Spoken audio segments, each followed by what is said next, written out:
Bonjour, Bonjour, je m'appelle Véronique et je viens de Villeréal. je m'appelle Philippe Giroux et je viens de Villeréal aussi. Et ici, vous êtes à l'antre des Bastides. Nous étions restaurateurs pendant 30 ans à Villeréal. Cet établissement s'appelait Les Marronniers, qui était très connu à Villeréal et qui est toujours très connu, mais sous un autre nom maintenant. La passion de la cuisine m'est venue tout jeune parce que j'avais une maman qui était bonne cuisinière. Mon premier métier, c'était disc-jockey. Pendant les années 80, comme je savais que j'allais pas faire ce métier-là toute ma vie, même si c'était un beau métier, en 1989, j'ai décidé de racheter un bar-restaurant à Villeréal, qui était aussi le siège du rugby. Mon autre passion avec la cuisine.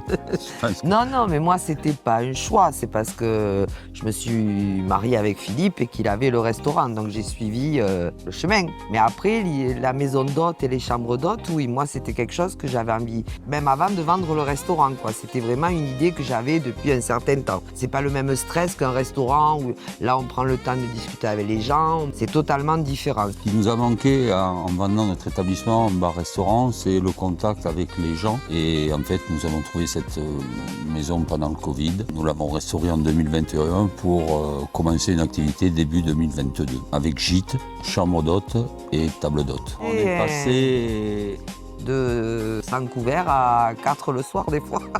Ouais. Pour le cuisinier, c'est plus facile. Même pour la serveuse. Ce coin nous a beaucoup plu parce que c'est très bien placé entre les belles Bastides de Villeréal et Montpazier, au pied de Château de Biron, pas très loin de Montflanquin, entre les Bastides. Puis parce qu'on voulait rester aussi sur Villeréal, on a toutes nos connaissances, tous nos amis. On a vu de suite l'emplacement, la capacité de la maison, tout dans l'alignement, puisque la maison fait 50 mètres de long quand même. C'est vrai que la maison et les extérieurs étaient en très mauvais état. Quand on a cassé le mur, on a trouvé les anciennes étagères de l'épicerie et on a trouvé des bouteilles vides derrière le mur. Ils avaient mis une cloison et ils avaient rebouché, ils avaient laissé les bouteilles quand même. Voilà. Mais ça valait plus rien. Voilà. Alors on a des gens qui reviennent régulièrement. On a eu une américaine qui faisait à pied tous les Saint-Martin de France. C'est fabuleux parce que c'est une dame qui a marché dans le monde entier, qui nous a raconté des anecdotes géniales, quoi. En fait, le but d'une chambre d'hôte, c'est que les gens arrivent et qu'ils aient l'impression d'être chez eux. On les aiguille sur des monuments à voir, sur des villages à voir. On essaie de leur faire découvrir aussi la région par la cuisine. Les pruniers sont à 50 mètres.